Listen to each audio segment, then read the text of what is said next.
Good morning, everybody. Welcome to a special Thanksgiving edition, or more like post-Thanksgiving edition, Black Friday episode of the GOWGO Wrestling Podcast. We're your hosts, Blitzball Champ. On the other end, Hollywood Cinema. What's up? Nothing. What's up with you? Oh, I'm good. Just eating some leftovers. Kill. Are you excited for, I guess, Black Friday shopping? Been there, done that, already got done. Good. I don't know if I'm gonna do any. Yeah, you are gonna buy some games. I like that. No UFC then, I'll take it. I was thinking about it. Modern Warfare 2. But you had a good week? Yes, as soon as it got to the point where I didn't have to be at work, it was a great week. We'll have to do some more Overwatch and Battlefront 2 eventually. Shaw. See if Mo could actually carry the team. Nah, he's not fair shit. I already know that. Anyway, we got a decent bit to talk about. Guess we'll get right into it, starting with Raw. So, of course, the big news is injury to Braun Strowman. He is out of action. He's going to be getting elbow surgery. A shattered right elbow, apparently. He had the match on Raw, where he teamed up with Elias and Finn Balor to take on Drew McIntyre, Bobby Lashley, and Baron Corbin. And they just flat out brutalized Braun Strowman. Oh, yeah. And honestly, there's no timetable, I don't think, for when he'll be able to return. And I believe there's a possibility he may be out of TLC. Yes, there's basically it's just all depending on how he fares and how bad it is when they open it up. I mean, if it's a shattered right elbow, yeah, I'm thinking it's about to mess up a bunch of crap. Like all these injuries are just screwing up stuff. Because that sounds pretty bad. Yeah. Oh, it is. It's extremely bad. You kind of need your elbow. Because he was supposed to be promised a title shot. Yeah, but he then had to earn. He has to earn against Baron Corbin, which makes no sense. Yeah. It's really, really dumb. And there's no telling how much longer, I guess, Baron Corbin will be, unless he ends up being permanent GM. I don't think he's going to be permanent. I don't, unless Braun Strowman is injured and he ends up winning by default, by forfeit and whatnot. And he's 100% not going to be GM for much longer. Because honestly, he sucks as GM. I mean, they just don't have him doing anything. He's just there to be another wrestler. But since he had no gimmick, really leading up to that, they just kind of gave him something to do. Yeah, it's ridiculous. A little bit. WWE is how they get down. It's how they get down. Yep. The team of Tamina and Nia Jax defeated Sasha Banks and Bayley. At least it wasn't Ember Moon again. Yeah, but I mean, Ember Moon is already, and that's another thing too. Who is going to be Braun's replacement for Ember Moon in the Mixed Match Challenge? Because that team was going to win, but it's definitely not winning now. Nah, that's funny. It was originally Braun Strowman and Alexa Bliss. Then Alexa got hurt. In comes Ember Moon. Now Braun got hurt. Can I say this? Is there a mixed match challenge curse? Uh, Because all you're doing is just adding another wrestling match to their week. it's hard to say because I mean, same thing happened with AJ Styles, and in comes Jeff Hardy. Well, he wanted to spend more time with his family, so True. he's not injured. It just seems like when you get added to the mixed match challenge, if you're involved in storylines, you're either going to get injured or you're going to take time off. It seems to be too much. And then, given like the history of Charlotte and Jeff Hardy, I guess it was pretty easy for them to make that replacement. Yeah. There's a history. Yeah, apparently they've known each other for a long time. That really makes sense. North Carolina wrestling. Yeah. Flair was in WWE for a while. Yeah, there was that, and whenever Ric Flair would take her to see matches, I mean, she would see like Jeff Hardy, wrestle. Because I mean, Jeff Hardy Been around for a while. Yeah. So I thought that was pretty cool, and of course, Oscar loss for the team, gave them their first loss, her and Miz. But mixed match challenge, you're trash. yeah. Let's see. Continuing on, Lucha House Party has been making a Freebird rule. Yeah, they've been making a statement on Raw with another victory over the Revival. Now, can I say this? Does that say more about Lucha House Party's push or more about the tag team division as a whole? Because I got a theory. What's your theory? That is just because of how crappy the Oh crap! Okay, hold up. This game is making so much noise. Sorry. You're good. It's so distracting. Good lord, it's so distracting. They well yeah, it's basically just how bad the tag team division is and how much they don't care. Because Lucha House Party, while on 205 Live, just recently started winning. They were not winning very often. Yeah. And they were kind of not seen as like they weren't seen as like a top tag team, although they really aren't any real tag teams in 205 Live. But this feels weird, and also I don't really get how it correlates because they've gone out of their way to show me that cruiserweights can't wrestle against like heavyweight wrestlers, right? They go out of their way to show how embarrassing that shit is. It depends on who it is. Drew Gulak got wrecked by some main roster folks. You got Kalisto's been losing against main roster people. You got who else? You got what's his friggin' name? I mean, maybe Leo Rush can't do any kind of offense against a main. It's weird that not since Rey Mysterio. Yeah, and it's weird that those three guys now all of a sudden can stand toe to toe with a heavyweight wrestler. When you keep showing me that even divas can toss people like Leo Rush around. I mean,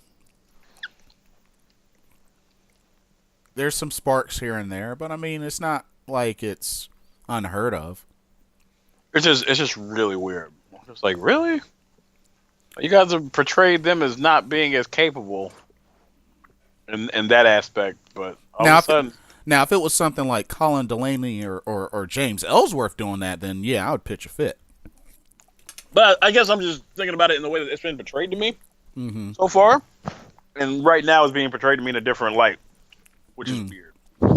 Because either you just realize that you were doing that, or you're just doing it, like I think you're doing it just to pad the tag team division because you got nothing. And what is up with what you call it? Don't know. Who's what you call it? Mike Bennett and Maria. I'm sorry, Mike Kanellis. It's like they don't get much TV time. No, I mean, but they were on this week, so there is that. Yeah. So there's at least context for that, where it's like, oh, okay, cool, you're being used at least. I'm just surprised that sort of the record that Mike Kanellis has had. I mean, I wouldn't have thought. Like, it took a while for Lio Rush to suffer his first loss. Yeah, true. It's a little odd, but I love it. Mm-hmm. It's weird. It's just really weird. But poor Revival. Mm-hmm. Like, I don't know if this is going to lead to something in the future, but I don't think so. it seems like with them, it's lose, lose, lose, lose, win, lose, lose, lose, lose, lose, lose, lose, win, Mm-hmm. lose, win, lose, lose, lose, lose, lose. You know, Out of nowhere. like, I don't know. It just, I mean, they're the first ever 2-time NXT tag team champions, Mm-hmm. and they just can't get anywhere.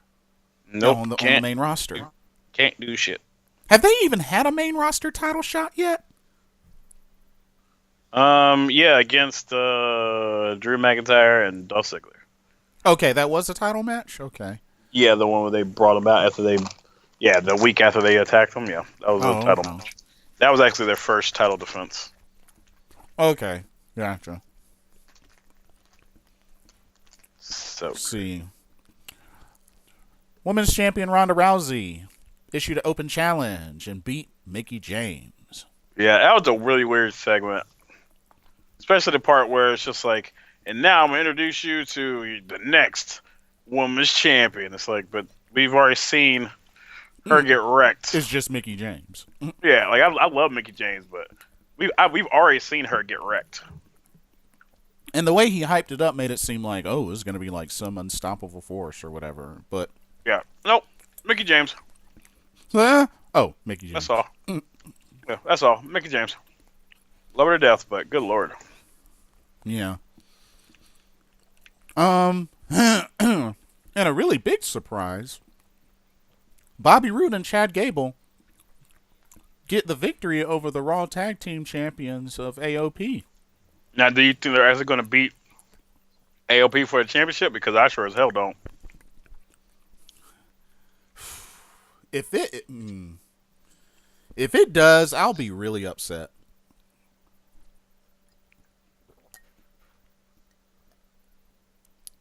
Because I don't like the team. No, it's a pretty bad one. The team doesn't make sense. So, is it true that Jason Jordan suffered a career-ending injury? It's possible that it's basically more than likely he's not coming back. And he was basically backstage when you saw him during the Roman Reigns thing. Yeah. That was because they're transitioning him into a producer role. Oh. Yeah. So, no chance of an American Alpha reunion. Not so much. Not at this point, but things change. I still would have at least kept Chad Gable and Shelton Benjamin together. Yeah, they don't know what they're doing. They don't know what they want to do with Chad Gable. I feel bad for him. And the dude's a good wrestler. He really is. Don't let the size fool you. That guy's a good wrestler. So good. And American Alpha was such a great tag team. It really was, but they don't care. NXT tag team champions, SmackDown tag team champions. Like, yeah. They were legit. Well, if you're organically over, you might as well just call it a day. Yeah. Because they're gonna screw you over because Rusev. I should say if you're over before getting to the main roster, they're more likely going to screw you.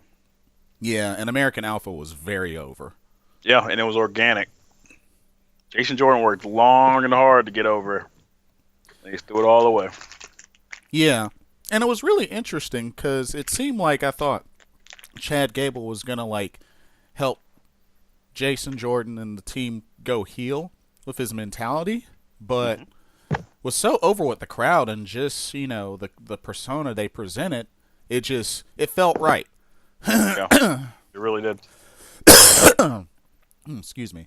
And it worked. It worked really well. And the fans were over.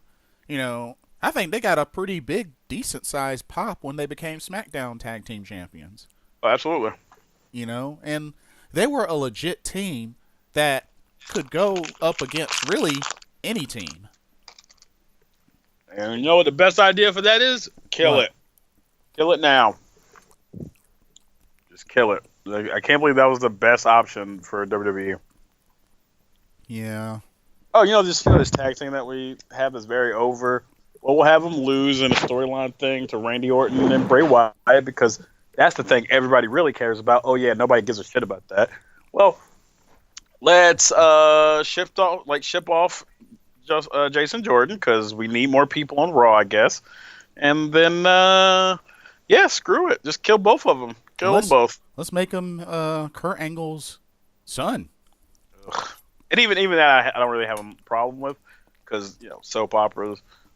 Chad Gable would have been just as strange a choice to me. Just the only thing that would separate it would be the fact that he's white, and that part is just kind of like, well, then it's dumb anyway. It doesn't have to do with the race thing because Kurt Angle could like a black chick. Who fucking knows? Yeah. Look at Cody Rhodes. Yeah, it was just very weird that was it's just like, but you realize that it was just a bad idea in general, right? Like it was just Chad Gable would have been a bad choice, but people usually put Chad Gable as a better choice. It's just like, but no, we all know Kurt Angle. We've known Kurt Angle for a long ass time, and it is just a little too. That storyline doesn't work with somebody who's been here for a while. It's like when they try to do the Vince's other son. Oh. Even if it had been Mr. Kennedy, it would have been weird. Oh, it would have been really weird. And it would have went on for a long time, and nobody would have wanted it. But Hornswoggle gave it about the respect it was deserved. It was stupid. It was a dumb idea. Don't do that. Yeah. I don't mind EC3 saying that he's Dixie Carter's nephew because it's silly. It doesn't matter. Yeah. I don't know him like that. And my thing is, like, and then technically, we have to remember that Jason Jordan was also a Raw Tag Team Champion with Seth Rollins. Correcto. So yeah, it's just, oh man, poor Jason Jordan. What could have been? Natalya got her revenge by picking up a victory over Ruby Riott. Yay! Can this be over now? And then Seth Rollins tried to get the jump on Dean Ambrose. Got beat up. Yep. Their faces are so stupid. Babyfaces are idiots. A friend of mine was telling me Dean Ambrose is now tapped into his inner Jon Moxley. Yeah, I mean, I liked his promo other than him having to rely on the leukemia thing. The Roman Reigns reference was not great, but the idea that it stinks here. It's just like, come on, you can't think of anything better to say. That's why I don't get that they're so open with him using the whole Roman Reigns thing as part of this. It's like, it's weird. I don't get that. I mean, it's a serious situation. Leukemia ain't no joke. Yeah, and they're letting him use it, and it's just like you couldn't just use him not being there. You could just. I'd be fine if you just mentioned the fact that he's not there, and now that there's a vacuum, you decided to take the reins and just take over because you've already shown what you can do without them. So you're going to show that you can do even more with, like just anything. Yeah. Nope.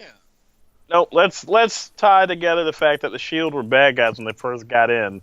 So you might have cancer because of that, or it's just weird. The writing is horrible. It really is. I mean, I get, Dean Ambrose being built up to be a great, strong, heel, but the way they're doing it, writing-wise, just... It's uninspired. And another thing, I'm convinced that if they don't do something soon with this whole women's tag team potential division, it'll be a big, gigantic waste of time. Because you got teams like Sasha Banks and Bayley that went through all the mess that they went through to the point where Sasha declared, how much she loves Bayley. What does it account for? There's no reason to put them together other than you get to consolidate the women. It feels like that's all that they're doing. Same thing with Naomi and Oscar. I mean, they're BFFs now. Yeah. You're just consolidating. You're just like, okay, we don't know what to do with all of you separately, so consolidate. And let's just have you guys wrestle tag matches that mean nothing. You know what I'm thinking? The only hope that I have is that next month they're going to finally announce it to kick off the new year. I'd be fine with that. I think that's the only way that's the only thing that I could think of that they're going to do it. Like, if they're going to pull the trigger on this, they need to either announce it next month to kick off for next year, or announce it at the beginning of the year and kick it off right then and there. Yeah. We'll see what they do. Because it makes no sense. Because these teams, they're not just formed. These teams were formed a good while ago. Yeah. All through either storyline or a series of events. Yeah, so it's like, I mean, probably the one that formed, like, the most recent was Nia Jackson Tamina. Yeah, and they're cousins, so that's even another thing. Right. Another thing, any idea when Alexa Bliss is to return? There is literally no timetable because she failed last week, another concussion test. So who knows? More than likely, there are reports that they're just going to keep her off TV and put her into the general manager role. Oh God! If they need to, just to keep her on TV and valuable in case she gets better, or who knows? Who knows she'll ever get better? Concussions seem to be taking people out a bunch. Yeah, I believe Becky Lynch had one too. Yeah, she did. All right. Anything else for Raw? Nope. It was a pretty stupid show. SmackDown. But it was, yeah. Oh God, that show. So, I'm confused. So is Charlotte a heel or a face? Yes, she's a heel. But how much we love heels, so we cheer them like crazy because we're finally glad they're doing something that they're supposed to be doing. I think in Charlotte's case, it's because, they're just basically giving her everything that Becky was doing to do. And they're just basically like, oh, well, you guys love when Becky does it, so you gotta love when Charlotte does it, because we love Charlotte. It's just an odd situation because Charlotte's awesome, and I like her as a heel way more than a face, but she doesn't really deserve this. Like this. She didn't earn those cheers organically through all the things she's done the last few months. She's getting it because they're just happy to see Ronda Rousey not be an unstoppable thing. They're happy to see, they're happy to see female wrestling. They're happy to see a woman actually portray something other than just it was really nice to be allowed to wrestle. Mm-hmm. It's that's usually how all the women have been portrayed. We're just like, I've been wanting to be a wrestler since I was a little girl. I'm so glad you allow me to. And I'm glad they finally have some strong women that are just like, no, I'm the best in the world. I'm going to kick ass out here. I'm not here to make nice. I'm not here to be friendly with you people. I'm here to fight. Here's the thing. There's definitely a mixed crowd for Ronda Rousey. Mm-hmm. But they're already bored with her. Yeah. I mean, which is not good because they're already bored. I mean, it sucks because she's going to be built. She's being built up to be hold that championship forever. Yep. Because what is it? The idea of potentially either a Ronda Rousey versus Becky Lynch at WrestleMania or Ronda Rousey versus Charlotte. Yeah, or the triple threat between the three, because now Charlotte's basically positioned herself back. And you know what did it? I feel like what did it was people reacting to what she did. As soon as they reacted to what she did in a positive light, that made it so that they were like, ding, ding, ding, we can add Charlotte back in this because she's no longer getting booed. We couldn't add Charlotte into all this when she was getting booed because that isn't good. So that would mean that either Charlotte or Becky Lynch will win the Royal Rumble. Maybe.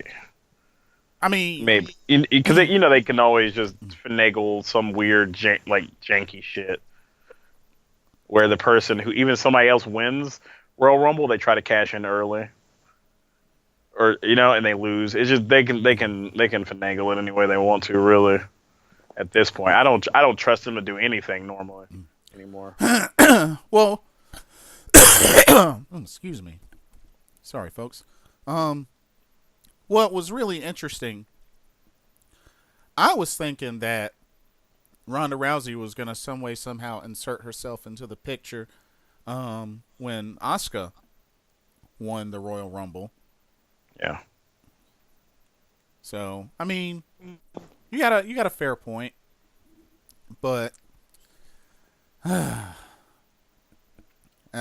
just all that means, less of a or near a slim chance that Asuka will get back into the title picture. They should have had her be the one Becky chose, and then have her lose, and then turn her heel. Turn Asuka heel or turn? Yeah, turn Asuka. Because you could have had Ronda get a win. They wouldn't have booed her at the end of the match, right? You could have gave Asuka a chance to shine against your new toy. And show why Asuka is the reason why you were so high on signing Asuka in the first place. But they decided they didn't want to do none of that and just leave her just hanging out because they don't give a shit. They have too many people. I will say this though, when the time comes to break up Naomi and Oscar, I definitely see Asuka making that turn. She has to be the heel of that one. I mean, because to be honest with you, Naomi as a heel, not great. Not she doesn't really have the she doesn't have the personality to be a heel. Yeah, she's all smiles. Yeah, I don't want my heel to do that. But I mean, unless they're sneaky and they're laughing, basically. But I just, with the way that the crowd gave her a pop, I thought that Becky was gonna pick Asuka, but. It's what everybody wanted. It's not what they're going to give you. They're going to give you Charlotte again because she couldn't just do something else. She had to be thrust into this right now. And then all of what they went through, and they embracing a hug. Which I'm totally cool with the whole. But my main problem is just the idea that it's just like, so Charlotte loses multiple times, multiple championship matches, multiple times. She comes back. And shit, you know, worry about the main office giving her the damn push to have another match. They did it themselves. Oh yeah, they're gonna have her back anyway. Yeah, it was really weird. It was just like, well, we got it here. I don't know. It's so odd. So continuing on, Charlotte Flair was seemingly fined $100,000 for attacking 5 referees, but no biggie, because she just takes it all out on the Iconics. Yep, beats the shit out of them and buries them even farther down the card. Like, they haven't gotten a win since Super Showdown, and of course the main reason why they even got a win there is because it was in their home country. Yep. Same thing with Buddy Murphy. But I think they're going to ride Buddy Murphy as champion. He looks like he could be a good heel champion, but Drew Gulak would be the best heel champion. Yeah. But But yeah, Charlotte Flair just rips apart Billie Kay and Peyton Royce. And the Iconics are just a comedy act. Yeah. Like, maybe they should have their own show, kind of like Miz TV or something like that. Because right now, they're a comedy act that's irrelevant. I mean, the only thing is they just happen to be a tag team. So, I mean, I don't know what else you really do with them. What else is there to do with them? So now the Miz is all on Shane McMahon about him being the best in the world and the greatest and be my tag team partner, and then they lose to some locals. Yeah, that's crazy. Like, what is the Miz doing with all this butt kissing? Apparently leaning into a babyface turn. But Miz is not meant to be a face. I'm sorry. Nope. He is not meant to be a face. But it'd be him against Shane, so. Because I mean, it's just weird. Miz should not be a face. He's just not that kind of guy. No.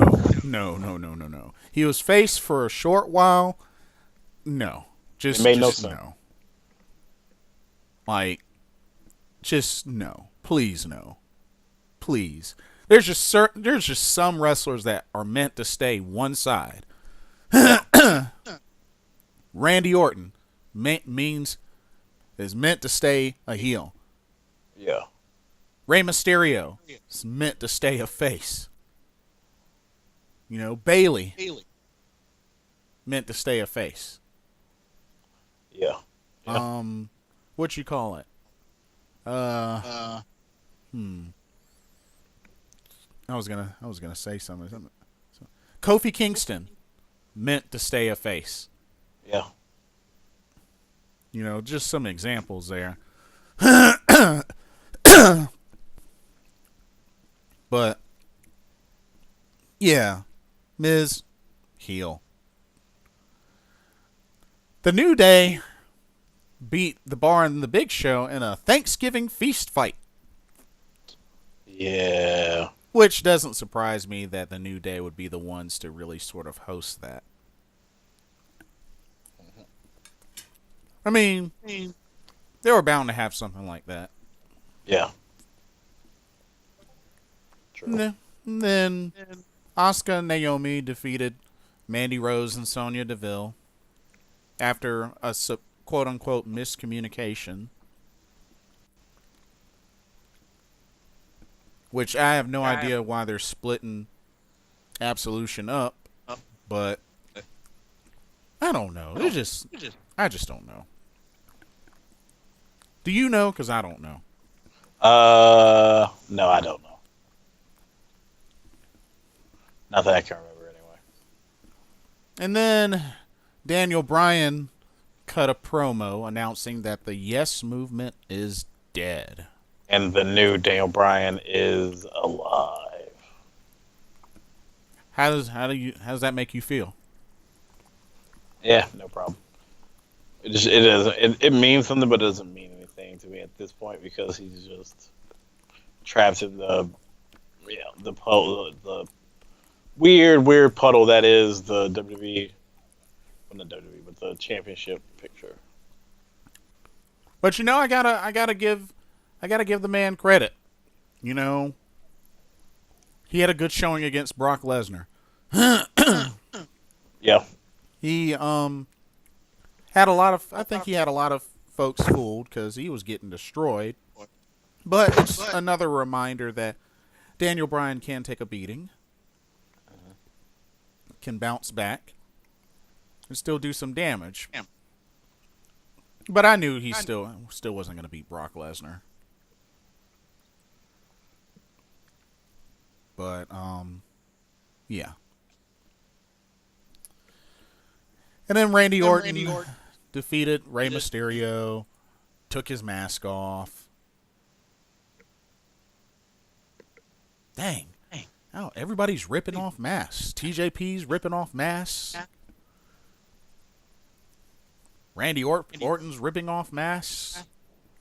Like, what in the world? Yeah. Makes no sense. I'm just, to be honest with you, man, this was a very stale episode of SmackDown, in my opinion. Yeah, everybody's loved their opinion.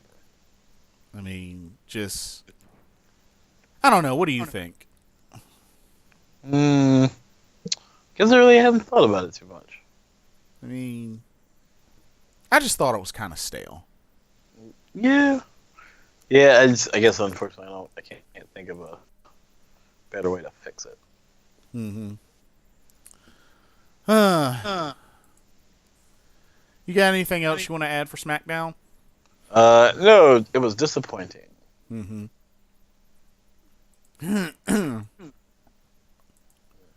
Okay, guess we could go with Mixed Match Challenge and get that out of the way. So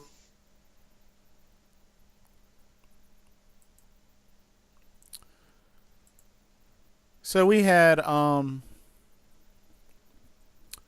Alicia Fox and Jinder Mahal eliminated Bobby Roode and Natalya by getting the victory, and because Bobby Roode and Natalya didn't have any victories, they are eliminated from the Mixed Match Challenge.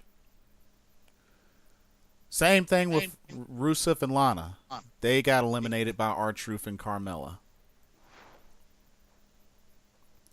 I mean, dang. That's really all I could say. I mean,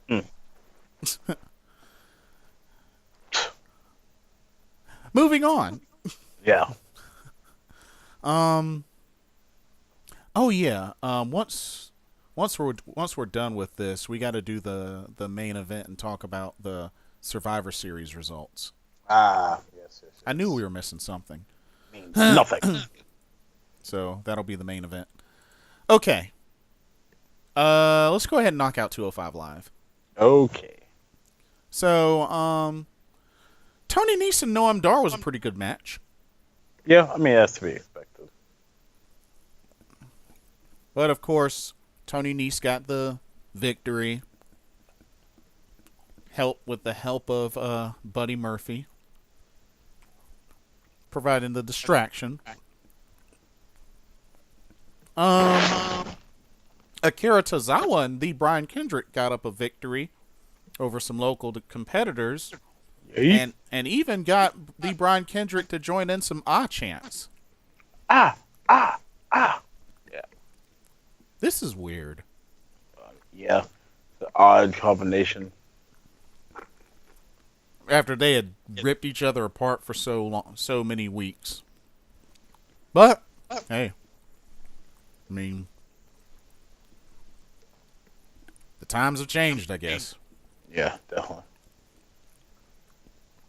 Grand Metalik got a big victory over TJP. It was a very great match.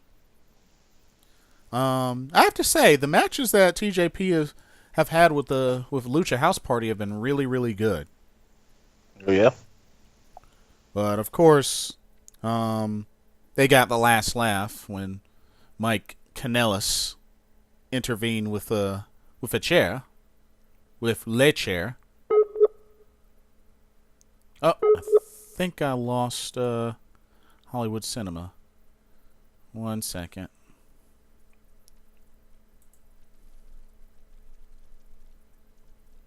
Oh man.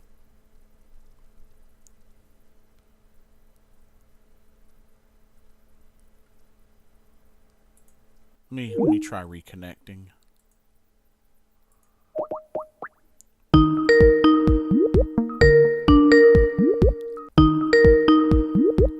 Sorry for the technical difficulty.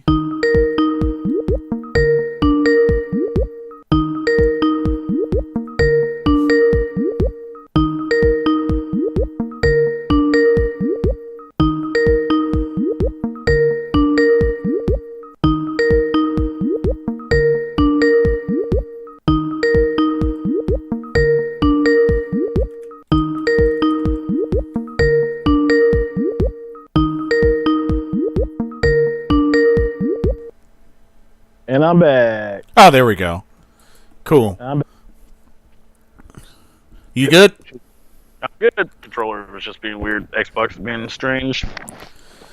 So, how the last thing I was saying was, Grand Metalik and TJP. But TJP and Mike Kanellis get the last laugh by getting in chair shot and a knee bar on Grand Metalik. Mm-hmm. This is still such a weird pairing, Mike Kanellis and TJP. Makes no sense. Yeah, it's a very weird pairing, but that's WWE for you. Yeah, it is. They got better these people, so just put them together. Yep, you're right about that. Mm-hmm. But that's pretty much all for Wow. I know that Drake Maverick put together a tag team match for next week. Cedric Alexander and Mustafa Ali versus Tony Nese and Buddy Murphy. So that's on schedule for next week. Let's go ahead and do regular NXT. All right, NXT. So, Keith Lee was in action against a little bitty Fidel Bravo.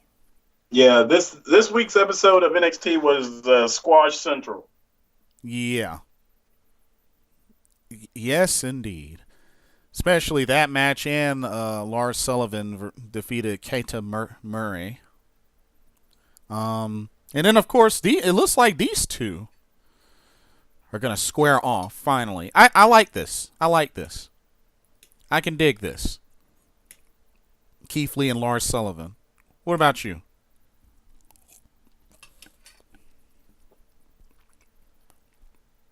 You there? Did I lose him again? Nope, no, I'm back. The cats are being weird. I didn't chase one of them. Did you catch him? Yeah, being dicks today. So, what do you think of this upcoming feud between Keith Lee and Lars Sullivan? Keith Lee's going to be the one to retire Lars Sullivan from NXT, and he'll get a nice little bump. And then they'll do nothing with him in the main roster. Yeah, that sounds about right. Yeah. So, dang, you don't even think he's going to get a championship title shot? No. It's possible, but I'm not. It's not very likely. Yeah, considering Tommaso Ciampa's the champ. Yeah. And considering the track record of how things go there. Yeah. Please no faith in anybody that doesn't have a different shade of skin. Mm-hmm. But I think they're just not going to give the opportunity because we got Big E and that's it. Yeah. That's it. That's literally it. They've never had another one. It just doesn't. Jason Jordan didn't even sniff it. No. Andrew Dawkins ain't getting nowhere near it. No. Montez ain't getting nowhere near it. It's just it's not. Velveteen Dream is the closest one, but I feel like they're just like, nah, still not ready. Yeah, and he had a shot against Ricochet and Tommaso Ciampa. So, I mean, they're giving you two chances, and they still haven't believed in doing anything with you. Yeah, and he's probably the most over with the fans in NXT. He is second to basically Johnny Wrestling from back a while ago. Yeah, and I don't know what happened to EC3. Oh, he got a concussion. He was supposed to be called up actually. He was going to be called up like a while ago, but he ended up getting a concussion, so that fucked that up. And then now they're just like, we just don't know when or where we're going to put him. But they're basically just waiting to call him up. Wow. Okay. Hopefully he doesn't get any more injuries and becomes the next Dolph Ziggler. The next Mr. Ziggles. Yeah, Corey Ziggles. And then Don't believe me Candice no more. LeRae had a great showing against Nikki Cross, but yet Nikki Cross still got the victory. Yeah, I don't know what the point of that was. Unless you're going to turn her heel, unless you're turning Candice heel, there wasn't really any point in not letting her win. Yeah, because I was thinking that this would kind of put a end to Nikki Cross so she could be focused on main roster, but nah, Nikki Cross still got the victory. And, yeah. Yeah. Yeah. Again, they just show they have no idea what they're doing. They really don't. Yeah. They're just doing stuff to be doing it. No plans. And then I believe it was also announced that the following week, Cassius Ohno is going to get another shot at Matt Riddle. Yes. An official one. Not him getting knocked out in 2 seconds. Yeah, pretty much. But yeah, that was pretty much NXT. Yeah, it was kind of a letdown. That episode was not my favorite. But then again, I'll tell you this: the ones after Takeover generally aren't that good to me. Yeah, because it's a lot of recap. Yeah, it's basically whoever hasn't wrestled on Takeover has a match, a squash match usually, and then we spend 15 minutes showing you stuff you watched if you watched NXT. Oh, by the way, I will say this: I really, really, really, really, really, really hope that when Undisputed Era splits and gets called up, that Kyle O'Reilly and Bobby Fish will get called up together. Yeah, you would think so. You would think as a tag team. And even if they come up as singles, dude, like, I look back at some old promos, dude, Bobby Fish and Kyle O'Reilly, they do some of my favorite promos. They really should have been the first 205 Live type tag team to go to Raw main because it should have been them rather than Lucha Dragons. To be honest, not Lucha Dragons, Lucha House Party. To be honest with you, yeah, I mean, way more. Legit, go ahead. Because, dude, I just recently, the other day, I looked back at the Final Battle promo that Kyle O'Reilly cut when he faced Adam Cole in 2016. Dude, Kyle O'Reilly can cut some excellent promos. Nice. And then I even... Do you remember the one that he cut when he debuted on NXT and lost to Aleister Black? He had a post-match interview? Partially, yeah.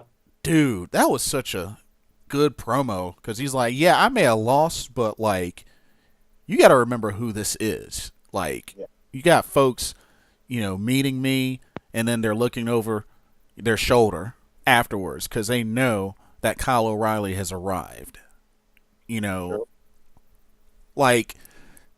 That's why I really, really hope when they make the jump to the main roster that they are the featured tag team. Bobby Fish, Kyle O'Reilly, Red Dragon. Even if they don't call him Red Dragon, I can accept that. They will always be Red Dragon to me, no matter what. Of course. And, it showed, how much it means to me by, Bobby Fish, giving me the handshake. But they have got to debut on the main roster. If WWE doesn't get anything else with Asuka or Kairi Sane right, they have got to get that one thing right. For me. I wouldn't. You know how things go. You know how these things go, man. Shit. Let one of these fuckers get hurt again. Shit. Oh, that's out the window. Yeah, I mean, thankfully Bobby Fish is back. But, dude, I'm just... I really, really hope that WWE could do that. We deserve at least that. Shit, they don't give a fuck what we deserve. Shoot. Vince, look at the tapes, man. Vince McMahon, if you're watching this podcast, look at the tapes, man. Look at those ROH tapes, man. They ain't got the time to be worried about us, because they know we're gonna fucking watch no matter what anyway. Shoot, look at all those episodes of the Fish Tank. Fish Tank. Shoot. With the rivalries they've had with the Young Bucks, the Time Splitters, War Machine, Bullet Club. We'll see. Okay, let's move on before I lose control. All right. Okay, NXT UK. So, episode 1, we had a continuation with the NXT Women's Championship Tournament, where Rhea Ripley defeated poor little Xia Brookside. But I will say this: Xia Brookside had some good offense. She did. She's on the up and coming. Oh yeah, she's rather good. And with her father being Robbie Brookside, I mean, and his personal trainer. I think there's a lot to expect, little by little, especially with her being on NXT UK. Yeah, she'll have a chance to develop more. Exactly. But yeah, Rhea Ripley got the victory. Eddie Dennis, got to see more of Eddie Dennis, and he defeated Jack Stars. Eddie Dennis, that dude is huge. I mean, more tall than huge, but that dude is tall. One of my favorite matches, though, I had 2 for this particular episode. Mark Andrews versus Wild Boar Mike Hitchman. That was a great match. Yeah. Wild Boar, he was a real deal. He actually had some great offense against Mark Andrews, but I really think they're really, really pushing Mark Andrews. He's had, a number of victories on NXT UK, even a couple here or there on 205 Live. I mean, that was before he lost to Buddy Murphy. But dude, Mark Andrews, they're really pushing him. Yeah, I mean, and also it kind of goes into what will happen in a couple episodes with what they set up between Coffees and him. Right. Which makes sense. So Toni Storm defeated Isla Dawn to advance. So it's safe to say Isla Dawn is a heel. Yeah, but it was weird too because her first match on the previously didn't really paint her as a heel. Yeah, you're right. Not even back in the Mae Young Classic either. I mean, Nicole Matthews was more of a heel than her. And then the mini-me of Finn Balor, Jordan Devlin, got the victory over Ligero, and that was a phenomenal main event. I did not expect him to beat Ligero. I can tell you that right now. But it plays into where that goes later on in a couple episodes, where it's just like, oh, okay. Mm-hmm. But to be honest, I thought Ligero was going to win. After that promo, that package from last week, yeah, or the week before this episode, yeah, you would think he was going to, and they just said, no, let's do a little swerve where you think we're focusing on this one, and we're just going to say nope.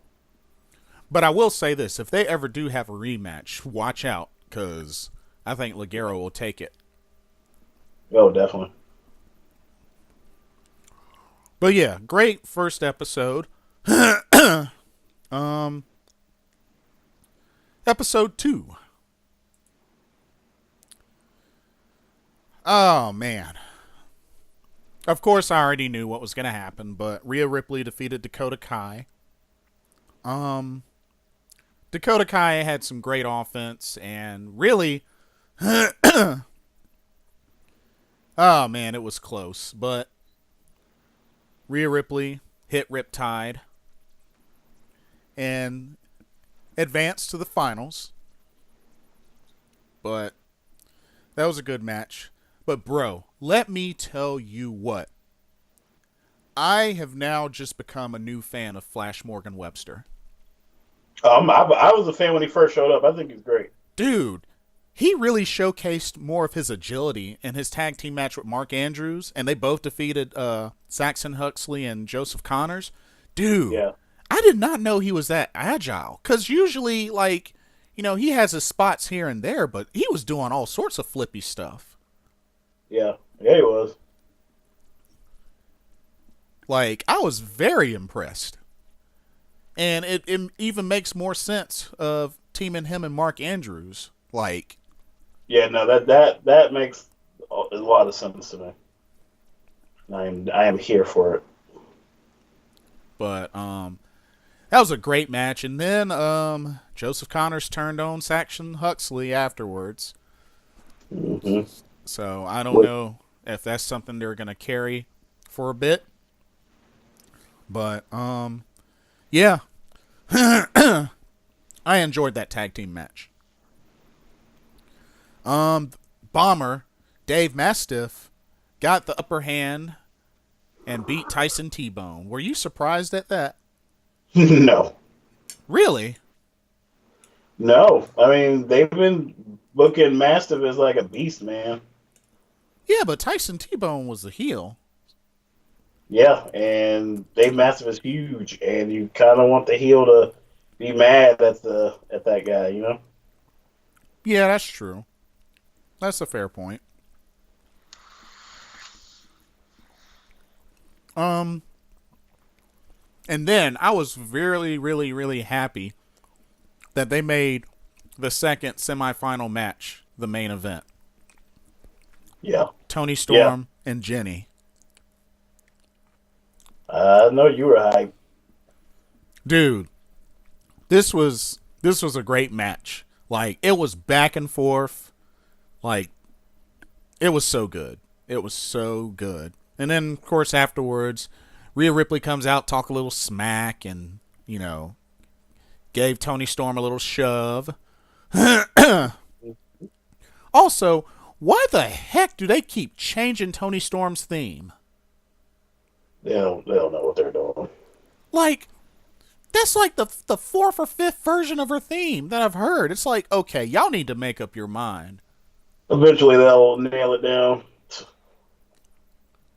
Because it's like, I'm hearing this and that, and this is her Mae Young Classic version, which, funny thing I'd like to note, when Kairi Sane made her entrance at Evolution, they actually used her Mae Young Classic theme.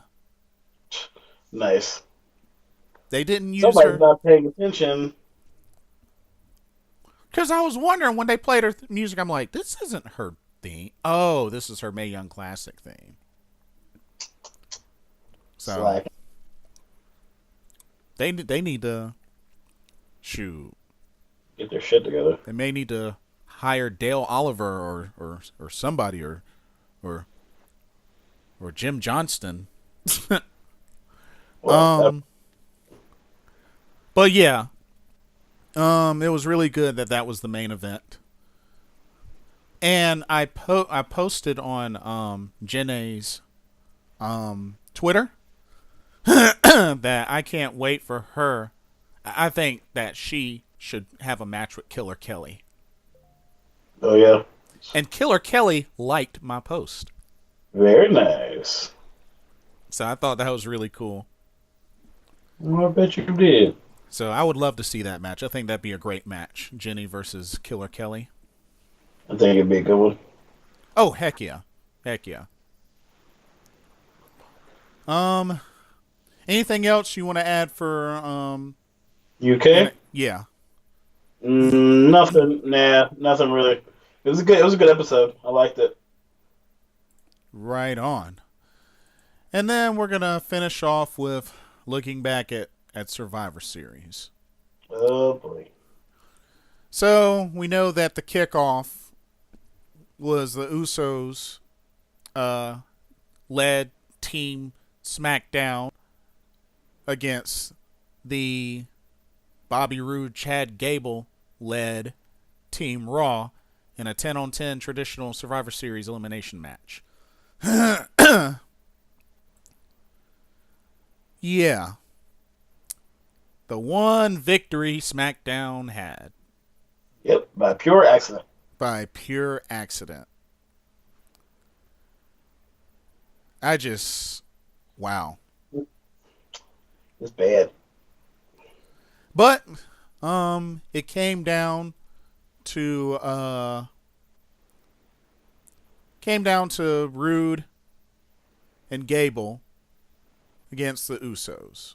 Or excuse me. Yeah. Oh, I'm sorry. No, it was a Revival. It was the Usos and the Revival.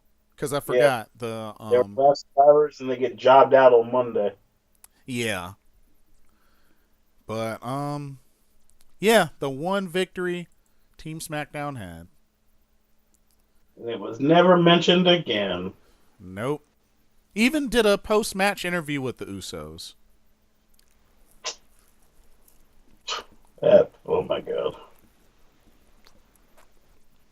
And then and the match that really, really made me so mad.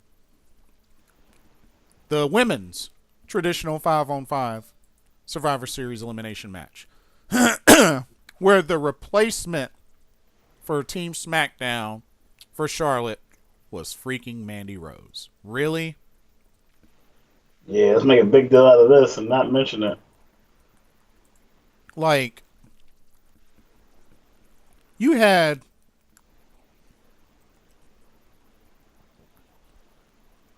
Asuka, Naomi, Sonya Deville, Mandy Rose, and Carmella. Yeah. And then to add insult to injury, Naomi is eliminated. Just like that. First and, one. And then Carmella eliminates Tamina. And gets a dance break out of it. Little Fortnite situation. She was doing a Fortnite move. Yeah, that's true. Got an ass kicked. The floss. Mm-hmm. But like, all this to the point where even with Nia Jax, like, knocking down Sasha Banks into the Asuka lock and just running the team. Yeah, I didn't really get why she turned on. Oh man, so stupid. And then just like that, as Asuka taps out Sasha Banks, gets hit with a bunch of leg drops and a Samoan drop. Just so stupid. Hot garbage. It's so bad.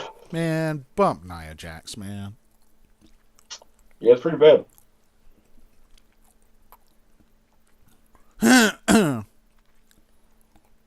Then we had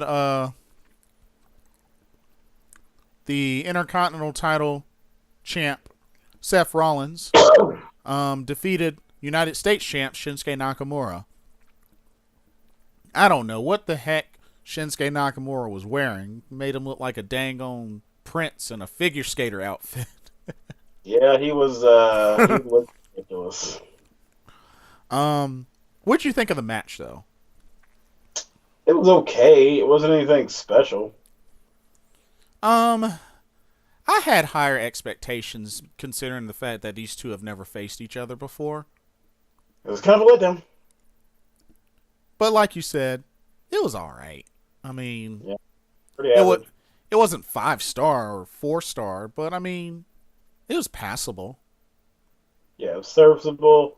It did what it was supposed to do and moved right along. It meant nothing.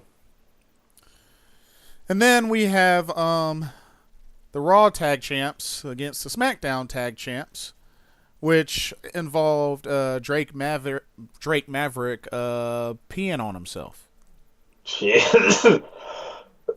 Yeah, I was hoping they were gonna played off that he basically had set that whole thing up, but they decided not to bother with that and just let it be a joke. Yeah, which is probably best that way. I would rather it feel like he got one over on everybody.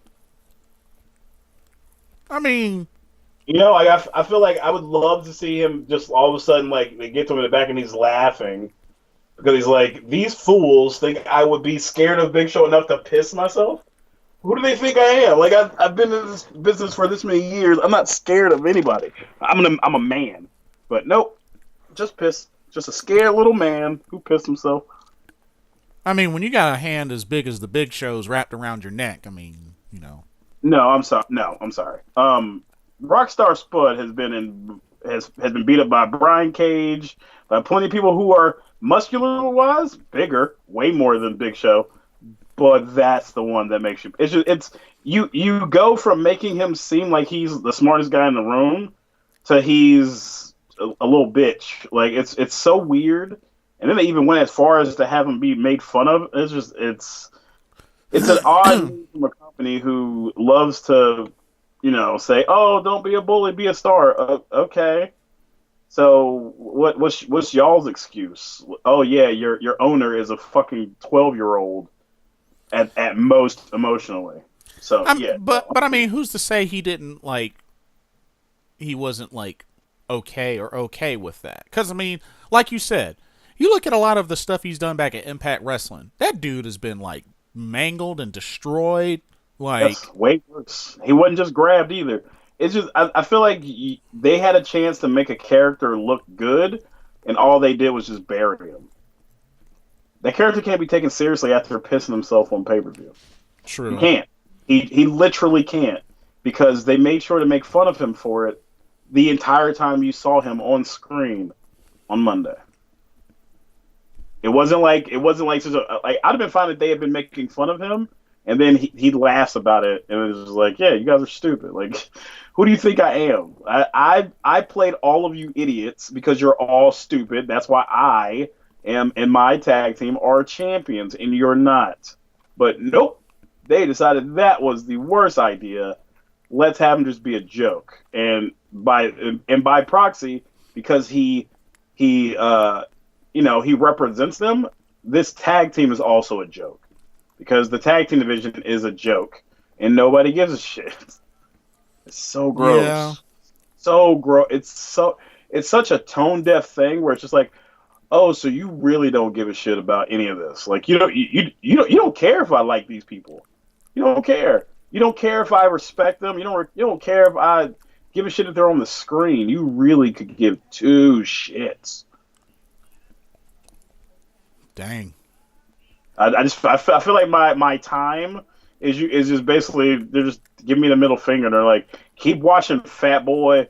Like, it's so weird. Like, I feel like they're a bully to me, where I'm just like, why am I still watching this shit? Yeah, they're insulting my intelligence. I'm sure you're not the only one that feels that way. I hope not, because they are totally insulting my intelligence, and it's getting worse and worse. I'm getting more and more aggravated. Because I mean, Rockstar Spud, aka Drake Maverick, isn't just a new name. Nope. Been around for a while. Should be given a little more respect than that. I mean, the dude was, headlining British boot camp. Yeah, no, okay. So, can I say this? I'm not comparing Rockstar Spud to Bobby Heenan, but do you think they would have had Bobby Heenan piss himself and then not turn out that he played everybody? No. Because he's the brain. He would have been smart enough to have played them. That's a fair point. Pissed That's himself a fair like point. a bitch. And he was an actual bitch. True. He never pissed himself. Like, it's stuff like that just makes me cringe. Where I'm just like, you guys are so it would make more sense if it was James Ellsworth.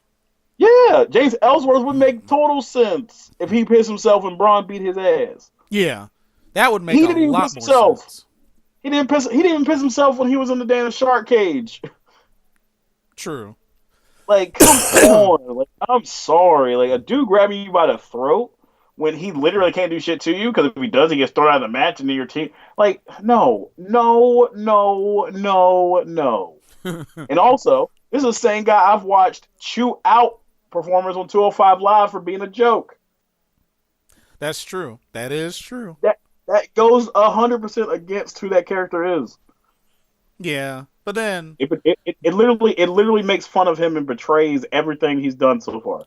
But then again, Drake Maverick, the 205 GM versus Drake Maverick, the manager of AOP, they're just really, really thorough about making it two different sort of things. He should actually be worse on the main roster since she's a fucking manager of a tag team championship team. Yeah. What is this? What is this? How could you? Yeah. It's really sad. But because of that proven as a distraction, AOP was able to get the victory. Mm-hmm. The Cruiserweight Championship match was pretty good. I mean, that was probably like one of the highlights of Survivor Series. But Buddy Murphy got the victory over Mustafa Ali. But yeah, I think they're going to ride Buddy Murphy as champion for a while. Yeah, and they should. Yeah. Can you not? So then we have the men's 5-on-5 Survivor Series match, which, oh man, Team SmackDown got annihilated. Mm-hmm. I mean, they got annihilated. And it wasn't. Dude, I pitched such a fit when Samoa Joe got eliminated instantly. Oh my goodness, man. I pitched a fit. It was not cool at all, man. Don't get me wrong, I love Drew McIntyre, but that was garbage. That's disrespectful as all fucking hell. I understand that they're pushing Drew McIntyre, but that is freaking garbage. Disrespectful. Like, Samoa Joe, of all people, Samoa Joe. You're kidding me. No respect. I mean, I get the Kakina clutch attempts, but then just out of nowhere, Claymore, 1, 2, 3. Done. Like, that should have happened to like Shane or dang on Miz. It really should have happened to Shane. Like I wanted it to happen to Shane, but it didn't make any sense. And then the Miz not making tags and getting Shane to do coast to coast on everybody. It's like, really, dude? Like, yeah. I mean, I get he's supposed to be portrayed as the best in the world because of randomly, just out of nowhere, winning Crown Jewel, which stank Jewel. But technically, if you want to be real about it, he won a match after not having wrestled the entire day. Exactly. And it's just... Take it even less seriously. And then Finn Balor got in there and was on a roll. He was on a roll and didn't even eliminate anybody. Nope, because he's a little bitch. I mean, he was like countering stuff. He was like getting, drop kicks and sling blades on everyone. And then just out of nowhere, I had like 3 coup de grace attempts. Miss every last one of them, gets buried. Mm-hmm. By dang on Braun. Braun. Poor guy. And then just Braun eliminating this person, that person, this person, that person. The most. And then I think Drew McIntyre was the only other person that actually eliminated somebody. Yes, he was. It's and like then he was just left around at the end of it. It was just like, oh, okay. So he's not gonna get involved. All right. And then what's sad is when it came down to just Shane by himself, he had to take on Drew, Braun, and Lashley. Like, are you kidding me? That was a waste of our time because one of two things was going to happen. He died as he's supposed to, or he destroys the company and beats the 3 of them.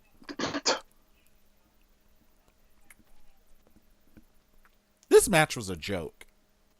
Yeah, I wish it never happened. And then randomly afterwards, Baron Corbin attacks Braun Strowman afterwards, since technically yeah, Survivor Series is yeah, over now. for them. Yep, sure did. 'Cause reasons. But I hate it. that match made me so sick, mainly because of the point of Samoa Joe's quick elimination. Samoa Joe being knocked out of it just was like, oh, yep, okay, I'm not going to enjoy a single fucking thing of this. I'm going to hate all of this. I mean, that was my signifier that I was going to be mad. But then again, I think the big downfall for Samoa Joe is when he tapped out to AJ Styles. Yeah, they killed him a while ago. Anyway, let me move on before I lose my cool.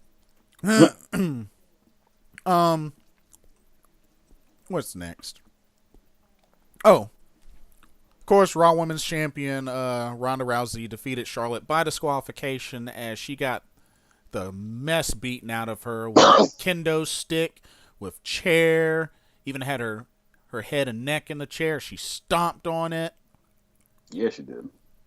And walked out to a crowd of boos. Mm-hmm. They were not feeling Ronda. And just Charlotte tapped into her dark side and just...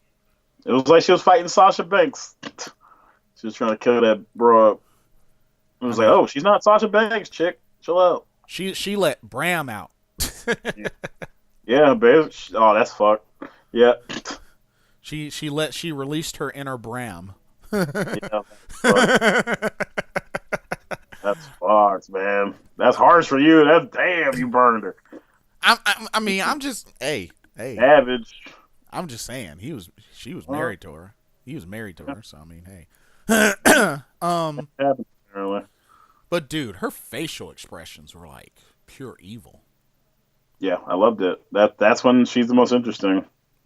I don't just like with what's his face with what's his name, Randy Orton, Randy Keith Orton. It's just so much better when it's happening and they're bad guys.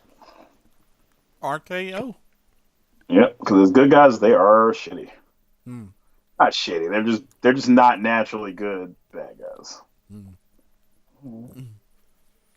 And then the main event, Universal Champion Brock Lesnar defeated Daniel Bryan, WWE Champion. Mm-hmm. It was interesting to start out. Daniel Bryan got destroyed, then made a comeback, came close, got Brock locked into the yes lock twice. Yeah. And the crowd was going crazy because it came close that Brock was going to tap. Which is good shit.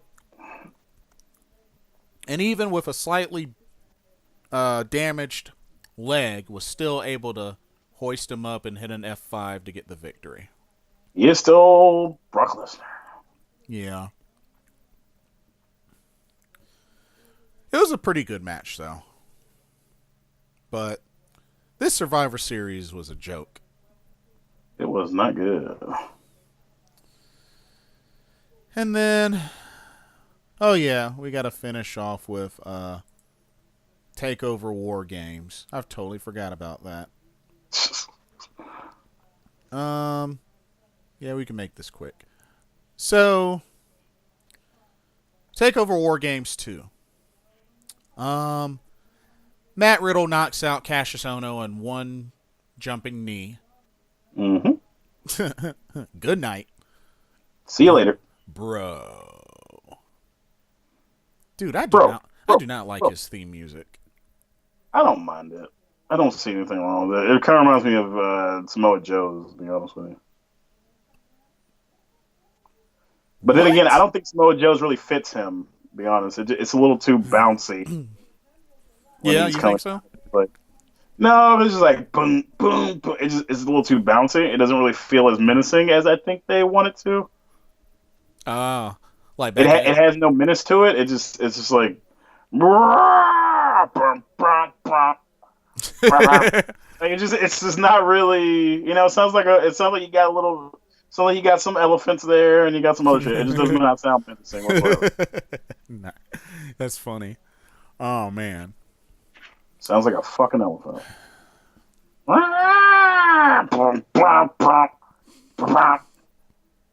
you silly. But yeah, Matt Riddle made his TakeOver WarGames debut. Still wearing no shoes and kicked his flip flops out into the fucking crowd. Yep.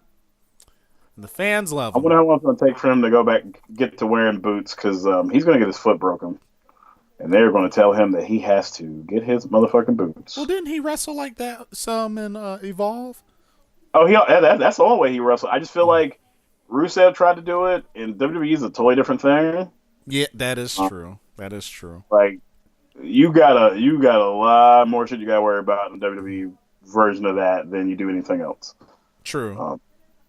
So that, I mean, I don't see it. I don't know, because it just seems like they'll let you do it until you get injured, until you get a foot injury, and then they're like, nah, bro. Like, you got to start wearing some boots. Yeah, you wearing some boots on me. What are you doing? Okay. I've saved up the last bit of my energy to get this part out of the way while I can now. Shayna Baszler retains the NXT Women's Champion, defeating Kairi Sane in a 2 out of 3 falls match. Yep. Look, it's already bad enough that the only reason that Kairi Sane even had the title in the first place was because of the Japan tour. Yep. But what was the point of giving her backup? Which I had said before that, the only chance that she would really have is she would need backup. Yes. But what was the point of having that backup for her to still lose? It makes no sense to me that if she was going to be booked to lose, like, I could see if having the backup, okay, if she has the backup, I could see her having the backup to even the odds out for her to get the second pinfall. Yeah. But for the third and final one, because I was thinking, if they're going to do that, okay, Shayna Baszler had help to help her get the first pinfall.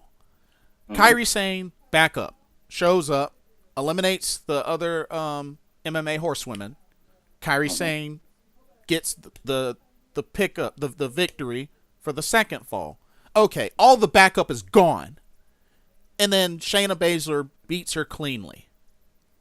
Reversal after reversal after reversal, whatever. But it makes no sense for the backup to come out like they did, Io Shirai and Dakota Kai, for Kairi to still lose like she lost. It makes no sense.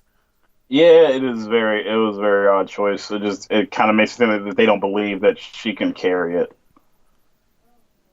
I mean, I just think it's kind of disrespectful that it has to take certain things to happen for them to even be considered a champion. Like, same thing happened with Jinder Mahal. Jinder Mahal became champion around the time of the India tour. Yeah. And same thing with Kairi Sane. It also kind of makes me wonder, like, why did Akira Tozawa win the championship in the first place? Yeah, because AJ. Oh well, no. I mean, yeah. It makes no sense. And my thing is, now it makes me sort of wonder, like, what do you do with Kairi Sane now? Like, and then I'm thinking she was going to jump to the main roster possibly through being the final member announced for Team SmackDown, but it was Mandy freaking Rose. Like, a letdown. Yeah, big letdown. They could have at least done with Nikki Cross, but nah. Yeah, Nikki Cross would have made sense. But nah, Mandy Rose. So now it's like, what's the point of continuing this rivalry? I mean, Shayna Baszler's now 3-2 against Kairi Sane. This was a 2 out of 3 falls match, which nowadays it seems like a lot of rivalries are decided that way. Yes, this is true. So, I mean, where do you go from here? Especially with both Kairi Sane and Shayna Baszler. Like, I mean, and then now with Io Shirai now inserted into the picture, like, it makes no sense. Why? Because they're dumb. Okay, I'm sorry, bro. What are your thoughts on this? What are your thoughts on this? I had to get that out because this was like the most. No, it's fine. It was a good match. I don't really know where they're going from here because they really don't have anywhere to go. Just because, I mean, what are you going to do with Kairi? Because if you don't believe in her enough to have her win this match, then I don't think you're going to do anything with her. And if you're going to do something with her, why would you have her lose this match? Exactly. Like, it's weird. It's real weird. And then now it's like, what's she got to do? Start from the bottom now? Like, oh yeah, she's gotta. It just doesn't make a lot of sense. And the thing is now with Io Shirai in the picture, I'm sure they're gonna want to start putting her on NXT TV. Yeah. And then, like, you still got Lacey Evans, you still got Bianca Belair, which it seems like Bianca Belair should be next in line to get a title shot, but that would either they're gonna roll with a heel versus a heel, or they're gonna have to turn her face. Yeah. This is all fucked. Because there's no point in putting Dakota Kai back in the picture. She got destroyed already by Shayna Baszler. Yeah, it wasn't even competitive, yeah. And it's like, with Kairi, it's like, okay, Kairi's beaten Bianca Belair. Kairi has beaten Lacey Evans. Like, maybe she'll square off against Nikki Cross. I don't know. She's teamed up with Nikki Cross before on live shows. But yeah. My mind is drawing a blank. Like, it is totally just hard for me to even think of where do you go from here. Yeah, that's kind of the problem. I can't think of anywhere they could go at all. But that's just because of the way they've set things up so far and the way they typically do things. I have no idea. I'm at a loss. Like, honestly, a part of me would have felt better off if they had just had like a elimination tag team match, but that would mean the women's title doesn't get defended. Yeah. It's just all hoopla to me right now, and it's just. I would have been fine with them doing that if they had just been like, well, we're going to do this elimination tag match, and the winner of the elimination tag match from the other side gets a title shot at the next pay-per-view or whatever. Yeah, but. And see, what's weird about it is the way that Kairi was pinned, it looked like one of her shoulders was up. Yeah, maybe they'll bring that into it. I mean, who knows? Probably not, but there's a chance. But I don't want to see Kairi saying Shayna Baszler for a 6th time. I don't either, but, I mean, shit, that's your only choice. It's like, dang, they didn't even do that with Tommaso Ciampa and Johnny Gargano. You did not. They let that one chill, which I enjoyed. But anyway. How do you do? Aleister Black versus Johnny Gargano. Great match. But Gargano got the mess kicked out of him near the end. Mm-hmm. But he was absolved of the sins. But this was a great match for Aleister Black's return. Yeah. And they had that segment in backstage where Aleister Black met up with Candice LeRae and had that stare down. Yeah, that was awkward as shit. Yeah. But yeah, man. Great match. Really, really great match. It was back and forth, taunting back and forth. It was great. And Aleister Black is back. So, after doing that, it'll be interesting to see what direction they go with Aleister Black, Like, he's back. He disposed of Johnny Gargano. So it's like, where do you go from there? I mean, yeah, he's gonna have to get another title shot. Yeah. He never got his rematch. Nope. No, he never got his rematch. Velveteen Dream challenged Tommaso Ciampa for the NXT title, which Tommaso Ciampa did win. It was another great match. Velveteen Dream paying tribute to Hollywood Hulk Hogan and the NWO. Oh, yeah. But once again, that's another takeover that Velveteen Dream has lost. Because they don't think he has to win because he's so over. Or they just don't give a shit and there's like, well, they cheer you now. We'll just keep having you lose until they don't give a shit anymore. Yeah. Which seems to be their way. Which seems to be the way they do things now.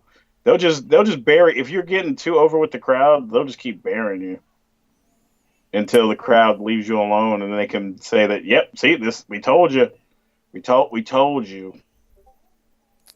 Yeah, Self-fulfilling prophecy.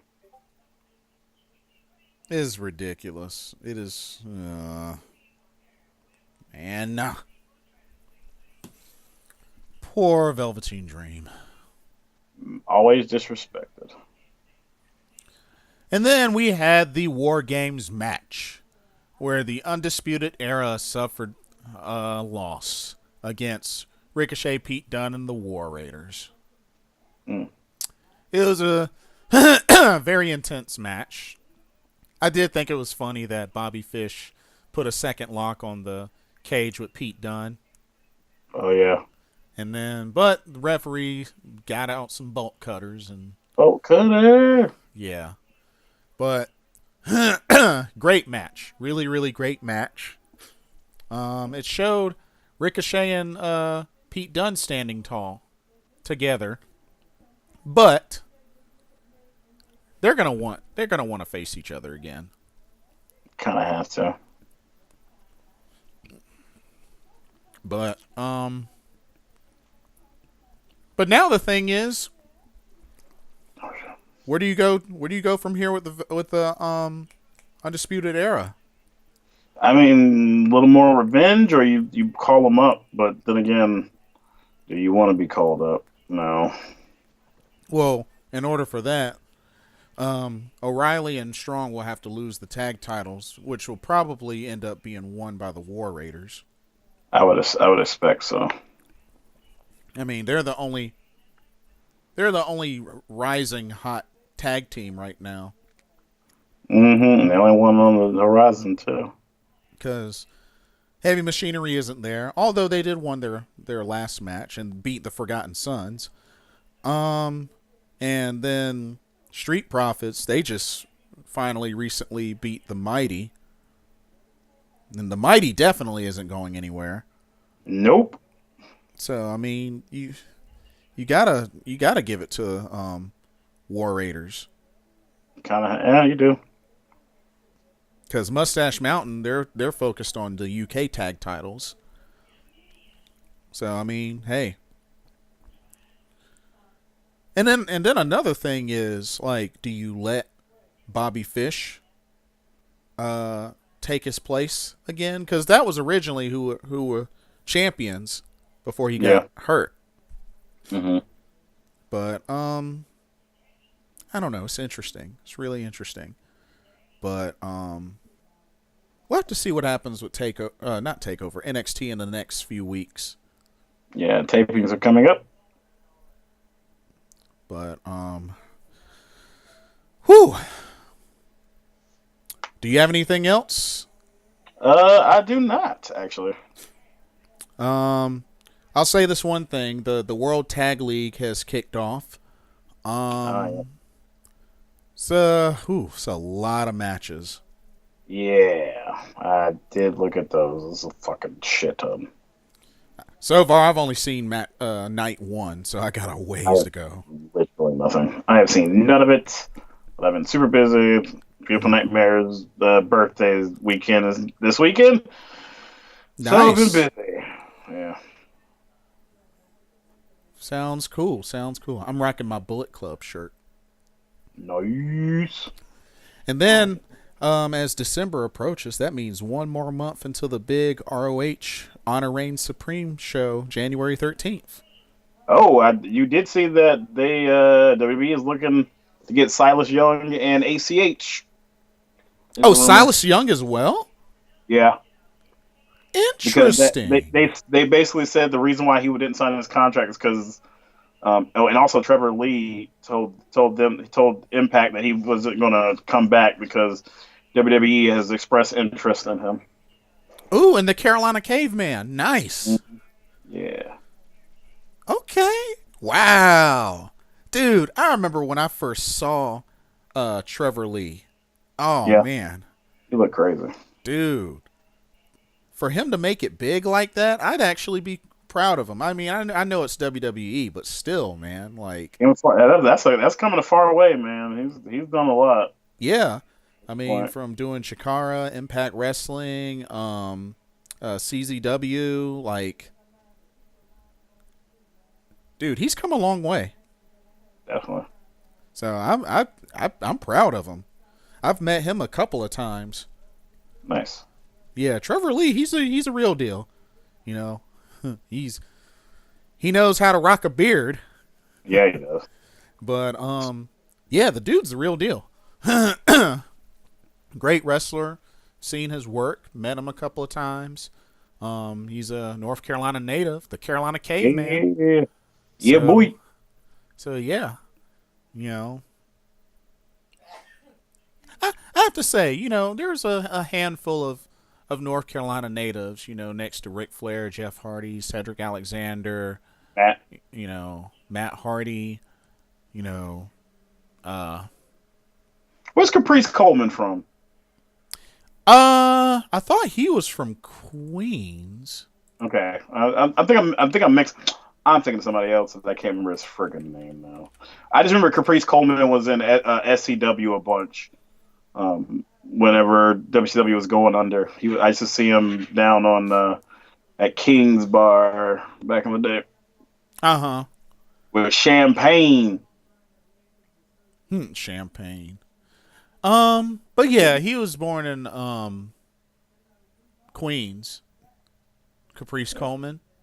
Yeah, he was born he was born in Queens. Yeah, I'm thinking of somebody else, but I can't remember his stupid name. But he's done a lot of work in North Carolina. But Shannon Moore, he's from North Carolina. Yeah, North Carolina. Hurricane Helms, Shane Helms. That's correct. Of course, Braun Strowman, the Revival. See. Yeah. But, you know, some of the North Carolina natives have done pretty well. Pretty well. You know,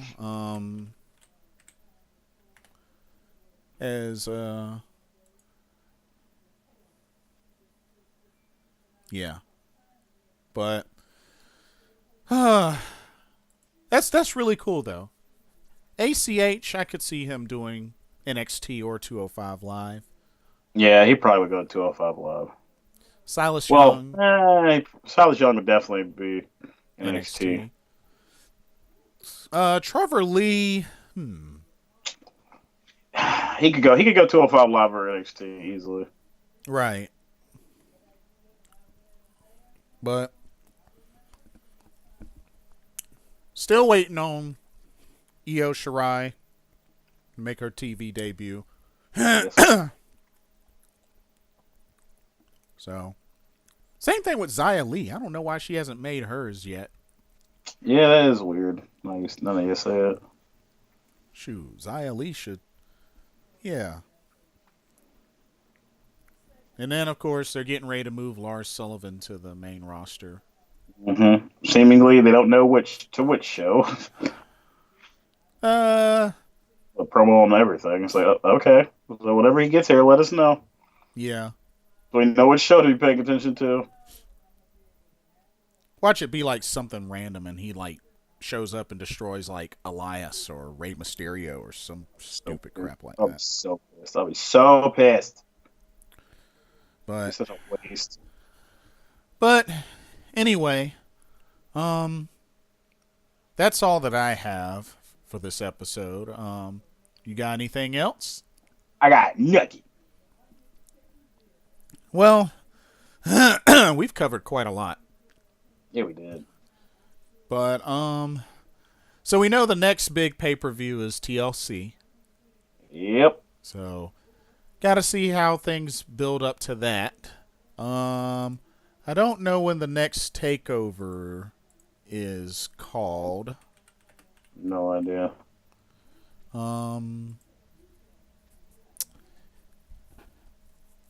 Yeah, don't know. Because we just had TakeOver WarGames. I'm guessing if it's according to past schedule, it'll be either a Full Sail takeover or it will be TakeOver London. Interesting. Maybe take over in London if we have something for NXT UK to do. That's a good point, actually. Maybe they could do a combined sort of Maybe thing. they would. Maybe they would. Make it'll be where they decide their tag champions. Yeah. But alrighty. Oh, wait a second. What? So I was looking at Wikipedia, and apparently the next takeover they have listed is TakeOver Phoenix, January 26th. Oh, okay. That does fit the schedule and kind of thing they do. They do like every 3 months or so. Yeah. So every quarter. So we got a good ways to go. Build some shit up. Ooh, this will be a first time that they're doing it in Phoenix. I was about to say, never heard of them being in Phoenix before. Yeah, so this is new. But yeah, TakeOver Phoenix. But I tell you what, if they ever do a TakeOver Concord, shoo. It's over. Shoo. I will buy first row. I will save paycheck to paycheck and buy first row. Shoot, are you kidding me? For sure. But alrighty. It's been fun. But I got a day full of fun to do. And I got a nap to try not to take and go out again. Yay. Well, it's been fun. Yeah, it has. I hope you enjoy the rest of this weekend. We'll probably, hopefully, play some games between now and Monday. I'd imagine so. But yeah, it's been fun, everybody. We will see y'all next week for another episode of the Team GOWGO Wrestling Podcast. I'm Blitzball Champ. I'm Hollywood Cinema. Thank y'all so much for watching. Have a blessed weekend, and once again, happy Thanksgiving. Yeah. See y'all next time. See ya.